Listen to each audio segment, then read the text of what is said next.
ಮಲಗಿದ್ದಾಳೆ. ಕಾವೇರಿ ಅಕ್ಕ ನೋಡ್ಕೋತಾ ಇದ್ದಾರೆ. ಒಂದ್ ವೇಳೆ ಕೂಸಿಗೆ ಎಚ್ಚರ ಆಗ್ಬಿಟ್ಟು ಅವ್ವ ಇಲ್ಲ ಅಂತ ಹತ್ಕೊಂಡ್ರೆ? ಹೊಟ್ಟೆ ತುಂಬ ಹಾಲು ಕುಡ್ತಿದ್ದಾಳೆ. ಹೇಳಕ್ಕೆ ಇನ್ನು 1 ಗಂಟೆ ಬೇಕಾಗುತ್ತೆ. ಸರಿ ಹಂಗಾರೆ ನೀನು ತಿನ್ನೋಷ್ಟಾಗೆ ನಾನು ಹೋಗ್ಬಿಟ್ಟು ಕೂಸ್ತಾಗತ್ತೆ. ಬೇಡ ಅಣ್ಣಯ್ಯ, ಕಾವೇರಿ ಅಕ್ಕ ನೋಡ್ಕೋತಾರೆ. ಸರಿ.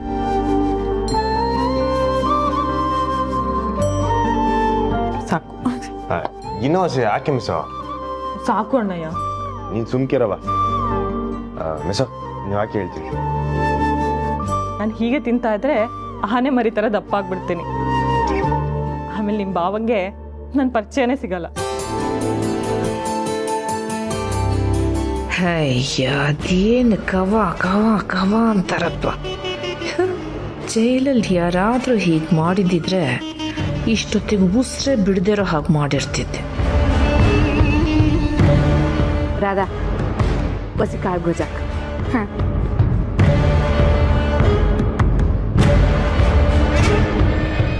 ಸರ್. ಅವ ನಿಂಗೆ ಚೌಡಜ್ಜಿ ಏನೇನು ಪಥದ ಅಡುಗೆ ಕೊಟ್ಟಿದ್ಲು? ತಗೋ, ಈಗ ಈ ಒಂಚೂರು ಹಚ್ಕೊಂಡ. ನನಗೆ ಯಾವಳು ಬಾಣಂತನ ಮಾಡಿದ್ಲು ಅಂತ ಎಲ್ಲದಕ್ಕೂ ನೀನು ಅವ್ವನೇ ಕಲ್ಲು ಹಾಕಿದ್ಲಲ್ಲ. ನಾವು ಹೊಸೊತ್ತಿಗೆ ಮಾಡಿರೋ ಅಡುಗೆನೇ ಅವರು ಮಾಡಿರ್ತಾರಲ್ವ ಅತ್ತೆ? ಮನಸ್ಸಾಗಿರೋ ಬೇಜಾರು ಕಳೆದ್ರೆ 2 ತುತ್ತು ಹೆಚ್ಚಿಗೆನೇ ತಿನ್ಬೋದು. ಸರ್ ಅಪ್ಪ ಹೆಂಗೆ ಓದಿಸ್ಬಿಟ್ಟು ಆ ಚೌಡವ್ವ ಹೋಗಿರಲಿಲ್ಲ ಅಂದರೆ ನಾನು ಒಂದು ತುತ್ತು ನೆಮ್ಮದಿಯಾಗಿ ತಿನ್ನಕ್ಕಾಗ್ತಿರ್ಲಿಲ್ಲ. ಅವ್ವಂಗೆ ಬಂಗಾರಂಗೆ ಆಗಿನ ಮಾತುಕತೆ ಕೇಳಿ ಅವರಿಬ್ಬರು ಮಾತಾಡ್ತಿಲ್ಲ ಅಂತ ಅಂದ್ಕೊಂಡೆ. ಈಗ ಈ ಚೌಡವ್ವ ಮನೆಗೆ ಬಂದಿದ್ದಾಳೆ ಅಂದರೆ ನಾನು ಹುಷಾರಾಗಿರ್ಬೇಕು. ಅವ ನೀನು ಹೊಟ್ಟೆ ತುಂಬ ತಿಂದಿದ್ದು ನೋಡಿ 2 ದಿನ ಆಗಿತ್ತು. ಇದೆಲ್ಲ ನಾನು ಎಷ್ಟು ವರ್ಷದ ಕನ್ಸು ಗೊತ್ತಾ? ಬಂಗಾರ, ನೀನು ಬೇರೆ ಥರನ ಮಾತಾಡೋಕ್ಕೆ ಶುರು ಮಾಡ್ದ? ಅಪ್ಪಯ್ಯ ಮೆಸ್ತ ಹೆಚ್ಚಿಗೆ ಮಾತಾಡ್ತಾ ಅವನ ಭಾಷೆನೂ ಬದಲಾಯ್ತೈತೆ. ಹಂಗೆ ಏನೂ ಇಲ್ಲ. ಮನೆಗೆ ಮೊಮ್ಮಗಳು ಬಂದ್ಮ್ಯಾಕೆ ಅಜ್ಜ ಅಜ್ಜಿನೂ ಹೊಸಿ ಬದಲಾಗಬೇಕಲ್ವೇ? ಅದಕ್ಕೆ ನಾವು ಈಗಲಿಂದಲೇ ತಯಾರಿ ತಗೋತಾ ಇದ್ದೀವಿ. ಹೌದು ಅಪ್ಪಯ್ಯ, ನಾವು ಇಂಗ್ಲೀಷು ಕನ್ನಡ ಎಲ್ಲ ಚಂದ ಕಲ್ತ್ಕೋಬೇಕು. ನೋಡಿದ್ರ ಮನೆಗೆ ಮಗು ಬರ್ತಿದ್ದಂಗೆ ಎಲ್ಲರೂ ಲೈಫ್ ಸ್ಟೈಲ್ ಹೇಗೆ ಬದಲಾಗ್ತಿದೆ ಅಂತ. ಅಂತೂ ನಮ್ಮ ಮನೆಗೆ ನಮ್ಮ ಸೊಸೆ ಬಂದಾಯಿತು, ಮಗಿ ಬಂದಾಯಿತು. ಇನ್ಮ್ಯಾಕೆ ಈ ಮನೆಗೆ ಏನೇ ಆದ್ರೂ ಅದಕ್ಕೆ ಕಾರಣ ನೀನೇ. ಅವ ನಾನ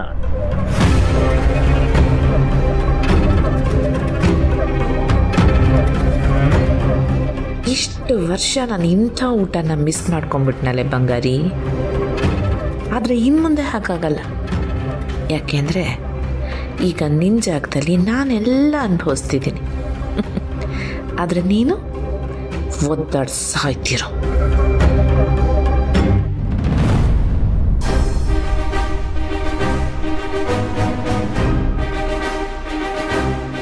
ಅವ್ವ ಏನು ಯೋಚನೆ ಮಾಡ್ತಿದ್ಯಾ? ಮಗ ಹುಷಾರಾಗಿ ಬಂದೈತೆ ಅನ್ನೋ ಖುಷಿ ಇದ್ರು ಹಾಲು ಕುಡಿಯೋ ಹಸಿ ಮಗಿಗೆ ನಂಜ್ ಹೆಂಗ್ ಅಂಟ್ಕತ್ತು ಅನ್ನೋದು ನನ್ಗೊಂದ್ಲ. ಅವ್ವ ಹಾಗಿದ್ರೆ ನಿಂಗೆ ನನ್ನ ಮೇಲೆ ಈಗ ಕೋಪ ಇಲ್ಲ ಅಲ್ವಾ? ಯಾಕವಿ? ನಾನು ಫೋನಲ್ಲಿ ನಿನ್ನ ಜೊತೆ ಬಾಯಿಗೆ ಬಂದಂಗೆ ಮಾತಾಡ್ಬಿಟ್ಟೆ. ನಿಮ್ಮ ಜಾಗದಾಗೆ ನಾನೇ ಇದ್ದಿದ್ರು ಹಿಂಗೆ ಮಾತಾಡ್ತಿದ್ದೆ. ನಮ್ಮ ಕಾಲದಾಗ ಇದೆಲ್ಲ ನಡೀತಿತ್ತು ಸರಿ, ಆದ್ರೆ ನಿಮ್ಮ ಕಾಲ ಹಂಗಲ್ವಲ್ಲ. ಎಂಥವ್ರಿಗಾದ್ರೂ ಮಗ ತೇಲ್ಗಂಡು ಮೇಲ್ಗಂಡು ಮಾಡಿರೆ ಯಪ್ಪ ಕೆದೆ ಹೊಡೆದಂಗೆ ಆಗೋದು ಸಹಜನೇ. ಆದರೂ ಅವ್ವ ನಾನು ತುಂಬಾ ದುಡುಕ್ಬಿಟ್ಟೆ. ಹಾಸ್ಪಿಟಲಲ್ಲಾದರೆ ಹೆರಿಗೆ ಮಾಡಾದ್ಮೇಲೆ ಎಲ್ಲ ರೀತಿ ಸೌಲಭ್ಯಗಳಿರುತ್ತೆ, ಔಷಧಿ ಉಪಚಾರಗಳಿರುತ್ತೆ. ನಾವು ಡೆಲಿವರಿ ಆದಮೇಲೆ ಹಾಸ್ಪಿಟಲ್ಗೆ ಹೋಗೋಣ ಅಂದಾಗ ನೀನು ಬೇಡ ಅಂದ್ಬಿಟ್ಟಿಯಲ್ಲವ, ಅದಕ್ಕೆ ಹೀಗಾಗೋಯ್ತೇನೋ ಅಂತ ನಾನು ಭಯ ಪಟ್ಬಿಟ್ಟಿದ್ದೆ. ಅದಕ್ಕೆ ಹಾಗೆಲ್ಲ ಮಾತಾಡ್ಬಿಟ್ಟೆ. ಸಾರಿ ಅವ್ವ, ನನಗೆ ಕ್ಷಮಿಸ್ಬಿಡು ಪ್ಲೀಸ್. ಅಯ್ಯೋ ಯೋಟ್ಕಿತ ಇದನ್ನೇ ಹೇಳ್ತೀಯೇ? ತೋ ಅದೇನ್ ನನ್ಗೇನ್ ನಿಂದು ಹೊಸ್ದಾ? ನೋಡು ನೋಡು ನೋಡು, ನೀನ್ ಮತ್ತೆ ಕೋಪ ಮಾಡ್ಕೋತಿದ್ಯಾ? ಪಾಪ ಅಲ್ಲ ಸ್ನೇಹ, ಆ ಹಸಿ ಮೈಗೆ ಆ ಕೂಸ್ಗೆ ನನ್ಸ್ ಹೆಂಗ್ ಅನ್ಕಂತು ಅನ್ನೋದೇ ನನ್ಗೊಂದ್ಲ. ಆತಂಕ ನಿನಗೆ ಹೆಂಗ್ ಹೇಳೋಣ ನಾನು? ನಂಗೂ ಹಂಗೆ ಅನ್ಸ್ತೈತವ. ಆಡೋ ಮಗು ಆಗಿದ್ರೆ ಏನೋ ತಿಳಿದೆ ಬಾಯ್ಗೆ ಹಾಕೊಂತ ಅನ್ಕೋಬೋದು, ಆದರೆ ಇದು ಹೆಂಗೆ ಅಂತ ಗೊತ್ತಾಯ್ತಾ ಇಲ್ಲ ಅಲ್ವೇ?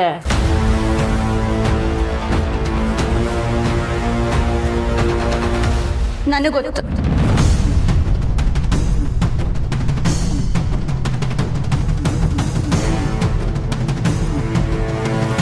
ಹ್ಞೂ ಅವ್ವ.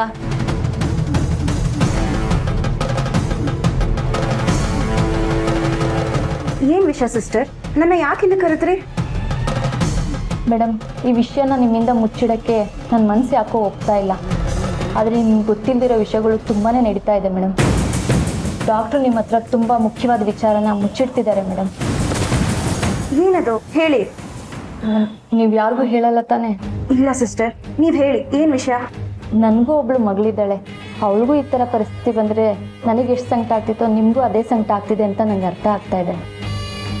ಅದಕ್ಕೆ ಈ ವಿಷಯನ ಮುಚ್ಚಿಡೋಕ್ಕೆ ನನ್ನ ಮನಸ್ಸು ಒಪ್ತಾ ಇಲ್ಲ. ಮಗುಗೆ ಏನಾಗಿದೆ ಅಂತ ಹೇಳಿ ಪ್ಲೀಸ್. ಮೇಡಮ್, ಮಗುಗೆ ಯಾರೋ ವಿಷನ ಇಂಜೆಕ್ಟ್ ಮಾಡಿದ್ದಾರೆ ಮೇಡಮ್.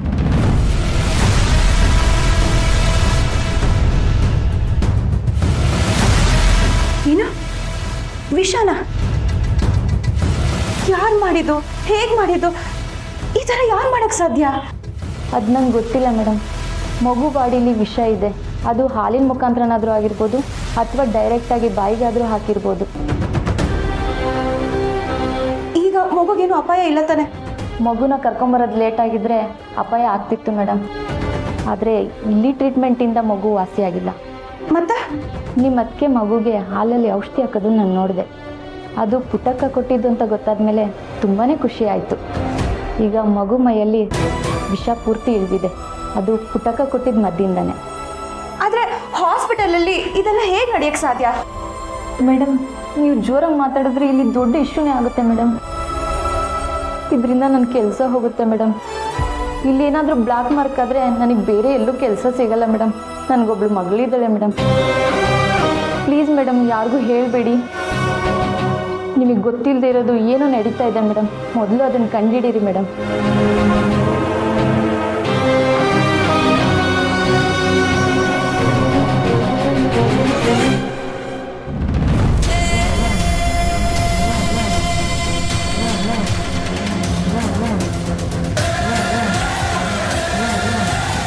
ಯಪ್ಪ ಯಾವ್ರೆ ಯೋನೆ ಸ್ನೇಹ, ಯೋನ್ ಹೇಳ್ತಿದೀಯೇ? ಹೊಸಗೂಸ್ಗೆ ನಂಜಾಕೋದು ಯಾರು ಮಾಡ್ತಾರವ್ವ? ಹಿಂಗೆ ಮನಸತ್ವ ಇಲ್ಲದೆ ದುಷ್ಟ ಕೆಲಸ ಮಾಡೋರು ನಮ್ಮ ಜೊತೆಲಿ ಯಾರವ್ರವ? ಅಯ್ಯೋ ಬಿಡು, ಅನ್ನಾರ್ಸಿ ಹೇಳಿದ್ಲು, ನೀನು ಕೇಳ್ಬಿಟ್ಟೆ. ಇಲ್ಲವ, ಮೆಡಿಕಲ್ ರಿಪೋರ್ಟ್ಸ್ ಕೂಡ ಹಾಗೆ ಹೇಳ್ತಿದ್ಯಂತೆ. ಆ ನರ್ಸ್ ಕೆಲಸ ಹೋಗೋ ಭಯ ಇದ್ರೂ ನಮಗೆ ನಿಜ ತಿಳಿಸಿದ್ದಾರೆ. ಹಾಗಿದ್ಮೇಲೆ ಈ ವಿಷಯದಲ್ಲಿ ಸುಳ್ಳಿದೆ ಅಂತ ನನಗೆ ಅನಿಸ್ತಿಲ್ಲ ಅವ್ವ. ಅಷ್ಟಕ್ಕೂ ನನ್ನ ಮನಸ್ಸಲ್ಲೂ ಅದೆಷ್ಟೋ ಅನುಮಾನಗಳಿವೆ.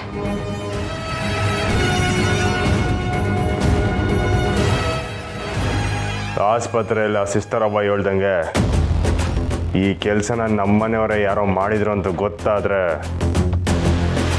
ಅವ್ರು ಯಾರು, ಅವ್ರ ವಯಸ್ಸೇನಂತನೂ ನೋಡ್ದೆ ಅವ್ರನ್ನು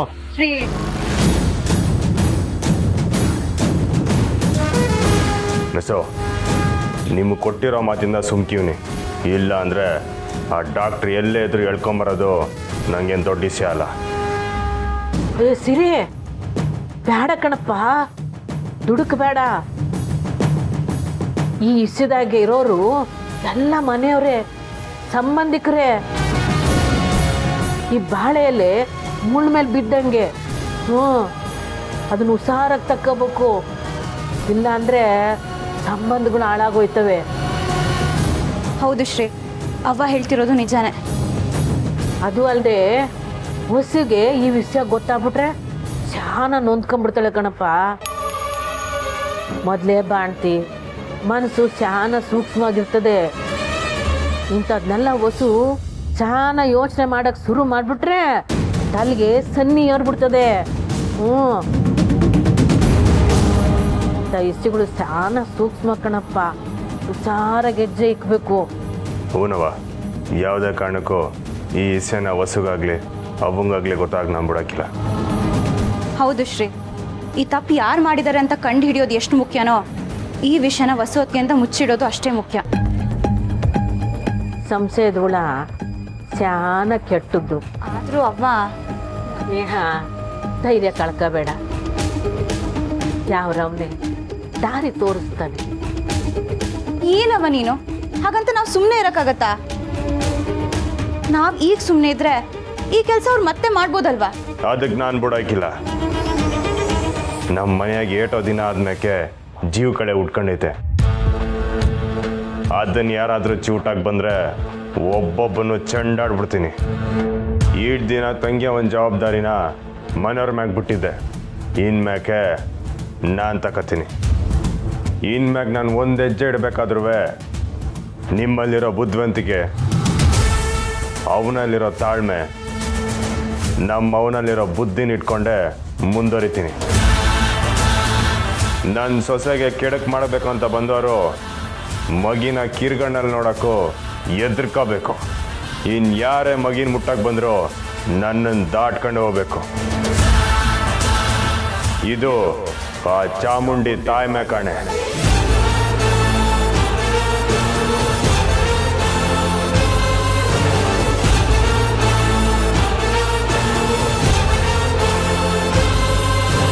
ಅವ್ವ, ನಾನು ಬರ್ತೀನಿ.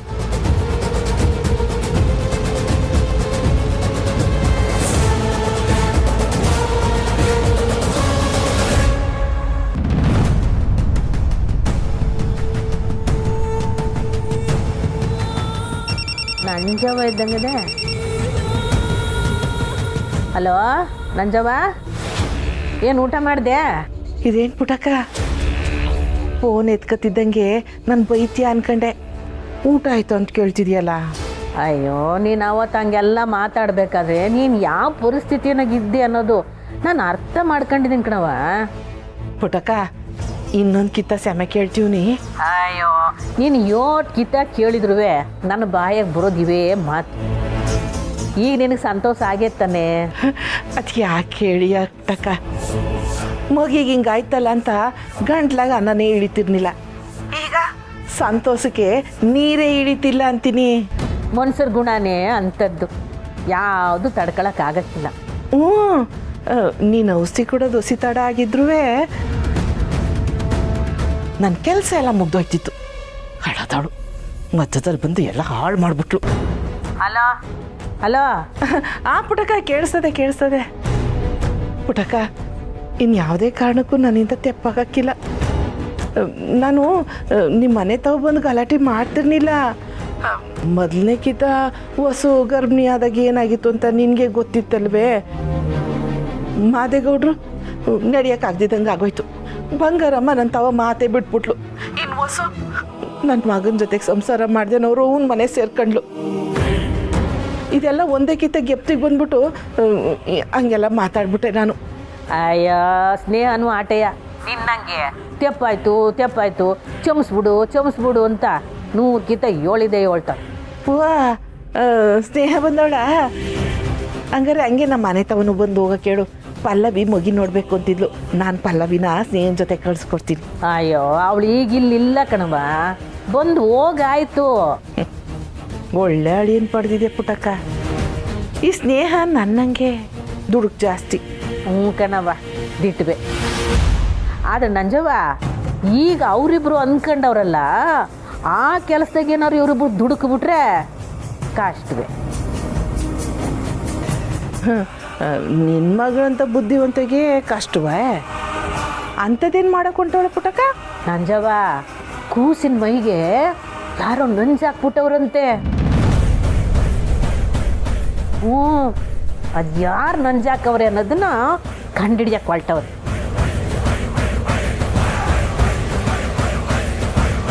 ನಂಜೆ ಯಾರು ಯಾರು ಹಾಕೋರಂತೆ ಪುಟಕ? ಅಯ್ಯೋ ಗೊತ್ತಿದ್ರೆ ಅವ್ರು ಯಾಕೆ ಹುಡ್ಕಕ್ಕೆ ಹೋಗ್ಯಾರೋ. ನಂಜವ ಸೀರೆಗಂತೂ ಉರ್ದೋಗ್ಬಿಟ್ಟದೆ. ಮಗಿಗೆ ಯಾರು ಹಿಂಗೆ ನಂಜಿಕ್ದವ್ರು ಅನ್ನೋದು ಗೊತ್ತಾದರೆ ಅವ್ರನ್ನೊಂದು ಗತಿ ಕಾಣಿಸ್ಬಿಡ್ತೀನಿ ಅಂತ ಚಾಮುಂಡ ಅವನ ಮೇಲೆ ಪ್ರಮಾಣ ಮಾಡೋನು. ಅದು ಸರಿ, ಮಗಿಗೆ ನಂಜು ಹಾಕವ್ರೆ ಅಂತ ಅವ್ರಿಗೆ ಯಾರು ಹೇಳಿದವರು? ಯಾರೋ ನಾ ಕಣೆ ತಾಯಿ. ಅಲ್ಲ, ಹಸಿ ಕೂಸ್ಗೆ ನಂಜು ಹಾಕವ್ರಲ್ಲ, ಅವ್ರೇನು ಮುನ್ಸ್ರೇ?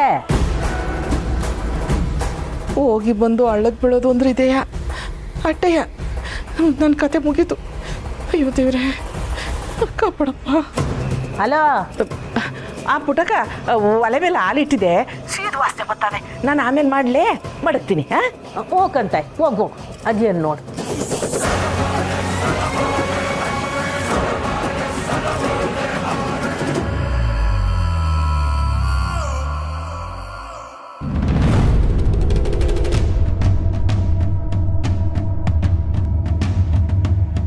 ಅಮ್ಮ, ಇವಳನ್ನ ಗೋಡನಲ್ಲಿ ಕಟ್ಟಾಕಿದ್ದೀವಿ.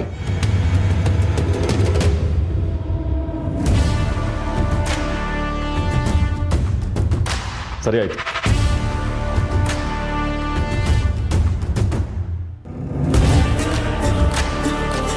ಏಯ್, ಇವಳ ಮೇಲೆ ನಿಗಾ ಇರಲಿ. ಎಚ್ಚರ ಆದಮೇಲೆ ವಿಚಾರಿಸ್ಕೋತೀನಿ. ಇವಳು ಸಿಂಗಮ್ ತಂಗಿ, ಹುಷಾರಾಗಿ ನೋಡ್ಕೊಳ್ಳಿ. ಆಯ್ತಣ್ಣ.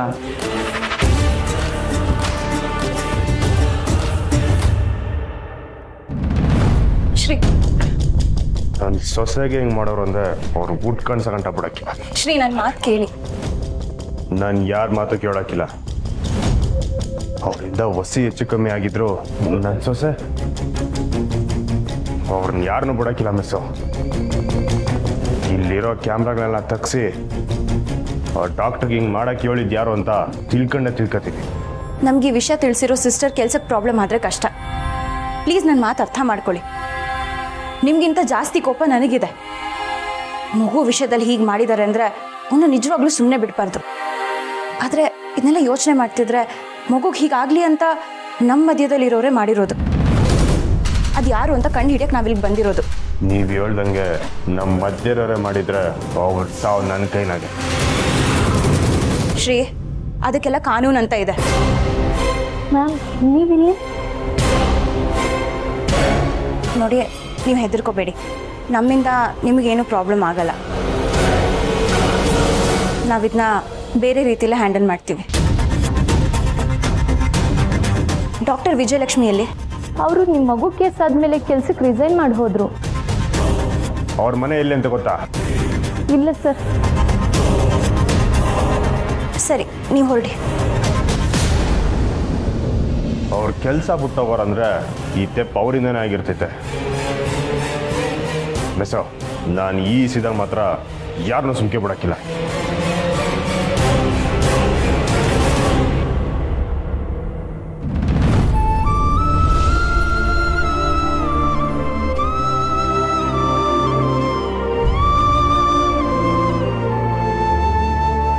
ಕೋಸೆ, ಆ ದೇವರ ಗಂಡು ಮಕ್ಳಿಗೆ ಚಾನೆ ಅದೃಷ್ಟ ಕೊಟ್ಬಿಟ್ಟವನೆ.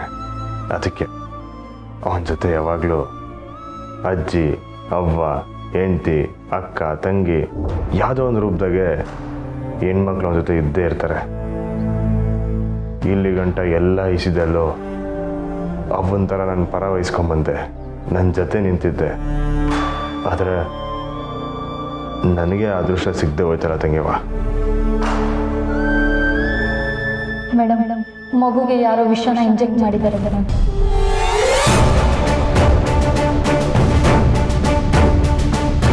ಕನ್ಸ್ಬಿಡವ, ಇನ್ ಮೇಕಿಂಗ್ ಆಗಕ್ಕೆ ಈ ಅಣ್ಣಯ್ಯ ಬಿಡೋಕ್ಕಿಲ್ಲ. ನನ್ನ ಪಿರಣ ಒತ್ತೆ ಇಟ್ಟಾದರೂ ನಿನ್ನ ಕಾಪಾಡ್ಕೊತೀನಿ.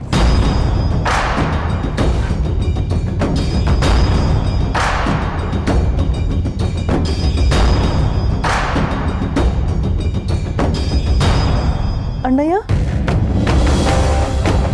ಬಾ ತಂಗಿ ಬಾ.